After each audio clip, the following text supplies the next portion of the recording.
Captain Solano should be here momentarily.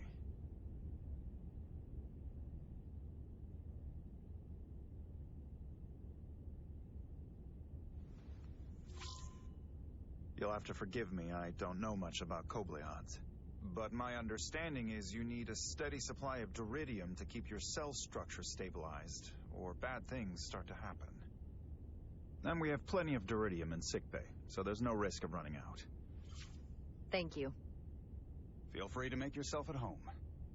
And help yourself to whatever you like from the replicator.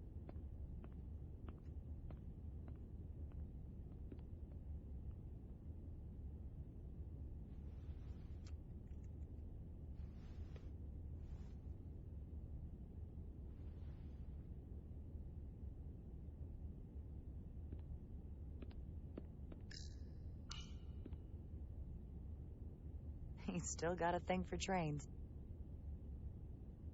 The warp engines of their day, apparently.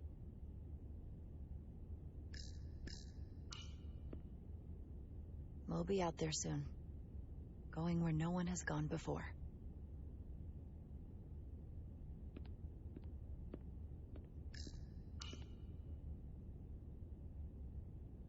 I can't believe he keeps this around. Don't even know where mine is.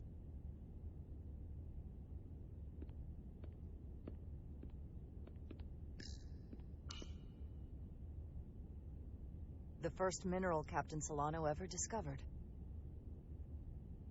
Always was the nostalgic type.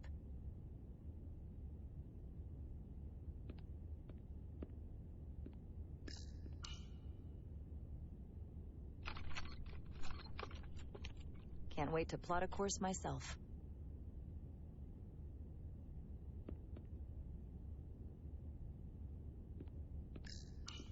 Just a sip of something.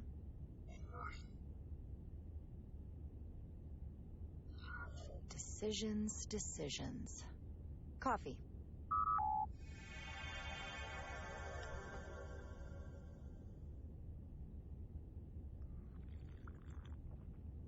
Perfect temperature. Don't know how they do it.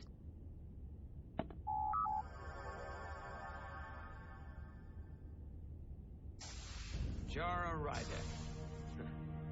Last time I saw you, it was graduation from the academy. You'd already secured one of the most prestigious assignments possible. And you were burning with enough ambition to fuel 7 trips around the Necrid Expanse. It's good to see you again, Captain.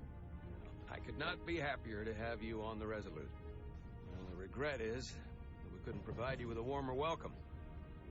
The arrival of a first officer to her new ship deserves a bit of fanfare. But, unfortunately, we've had our hands full with the refit. You can spare me the pomp and circumstance. There's plenty of work to be done without all that.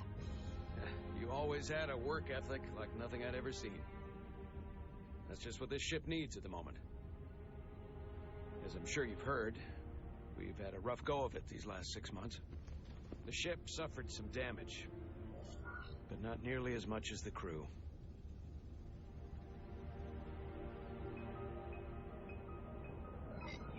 You'll have to forgive me. I don't really know the details. Starfleet has been kind enough to keep the story contained. Probably because they want to protect me. But I don't mind telling you. We were on the verge of a major scientific breakthrough. A quantum leap forward in warp core technology. 10,000 teradynes per second.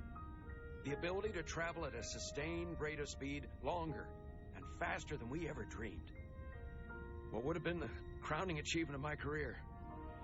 Right there. Within our grasp. Until it all went so horribly wrong. We pushed her too hard, and a warp core malfunction overloaded the system, creating a pressure gradient way beyond what the ship can handle. It was heartbreaking. We lost some of our best people. As captain, I have to take full responsibility. It was my decision to make, and I have to live with the consequences. You have to look to the future. You can't dwell on the past, on things you can't change. There's nothing that can be done about it now. In my defense, I will say I might have avoided the whole ordeal if my senior staff had been willing to trust me. There was a lot of pushback from my former XO, and I think that cost me his confidence.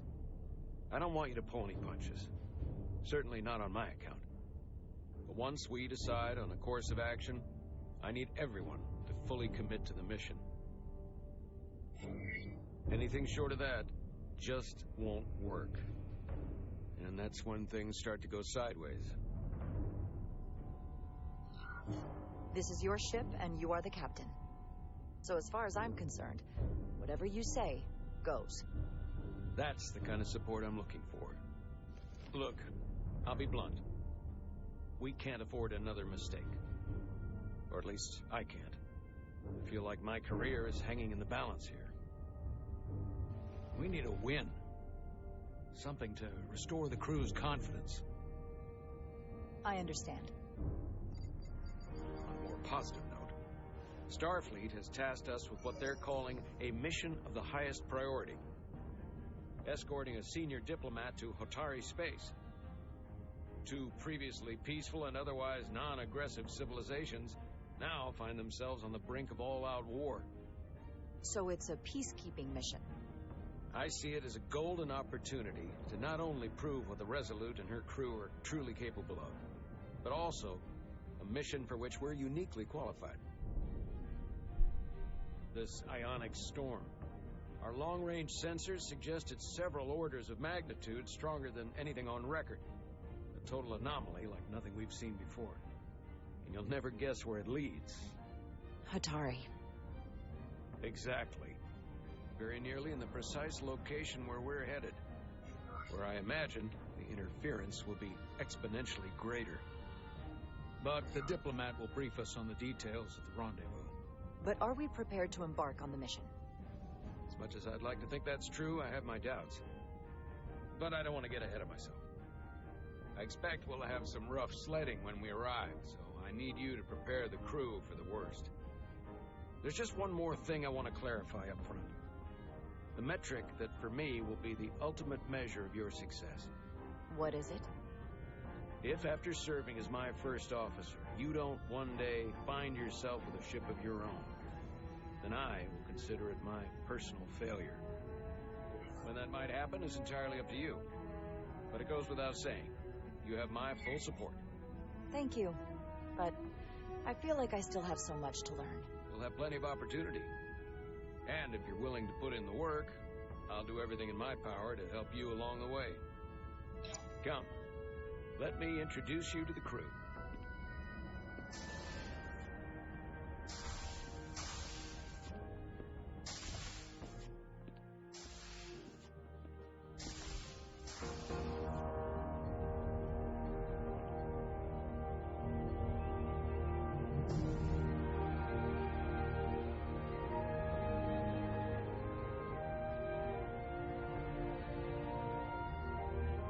Everyone, if I could have your attention for a moment. I'd like to introduce Commander Jara Rydak, our new first officer. Some quick introductions. This is Lieutenant Handar, our helmsman, one of the best in the business. One of? Well, what he lacks in humility, he more than makes up for in ability. A pleasure to meet you, Commander. Likewise. Next, we have Commander Westbrook, our Chief Science Officer. I've come to rely on his expert counsel on a regular basis. Pleasure. Commander Rydak, it is such an honor to meet you. This is our Tactical Officer, Lieutenant Bedrosian, who's been looking forward to meeting you for about as long as I can remember. I've been following your career for quite some time, and I look forward to learning as much as I can from you. If anything, the honor is mine. Well, I have to admit, one of the reasons I've followed your career is because you're part Kobliad, because of what you've overcome. Starfleet stands up for people who can't defend themselves, and you were one of those people once. But since then, you've done so much to protect others who need it. I really admire that. So, you've been something of an inspiration to me. Not that I've done anything close to what you've done, but you definitely set a standard to strive for. That's very kind of you to say, but enough about me. We have a lot of work to do. Oh, yes, of course. And then, of course, you've already met Commander Ermont. Please, do everything you can to make Commander Rydek feel at home here. I'll be on the starbase. I have an urgent meeting with the starbase commander to get our authorization to get underway. If they drag their feet any longer, we won't make our rendezvous. The bridge is yours.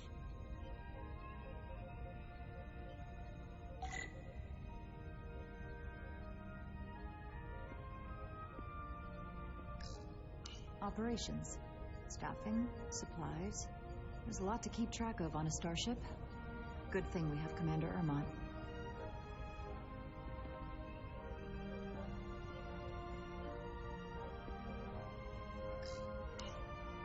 The helm.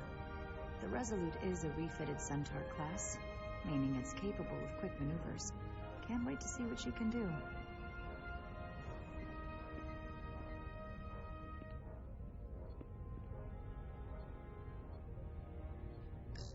Science station. The Resolute is a science vessel, primarily. Might explain Commander Westbrook's attitude. I'll have to speak with him later.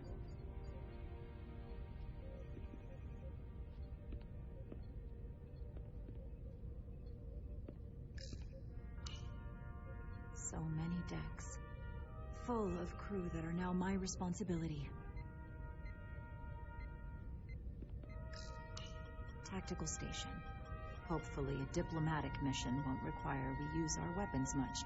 But if it comes to that, we'll be ready.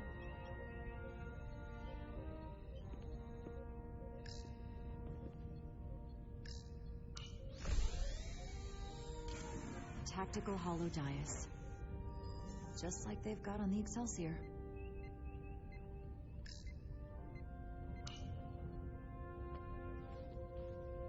Commander, Chief Engineer Chovak needs to lower the structural integrity field. He's sent a crew out to recalibrate the emitters in response to the danger posed by the storm. We just need your go-ahead. Permission granted. Lowering structural integrity field, now. Entering maintenance mode. Condition blue.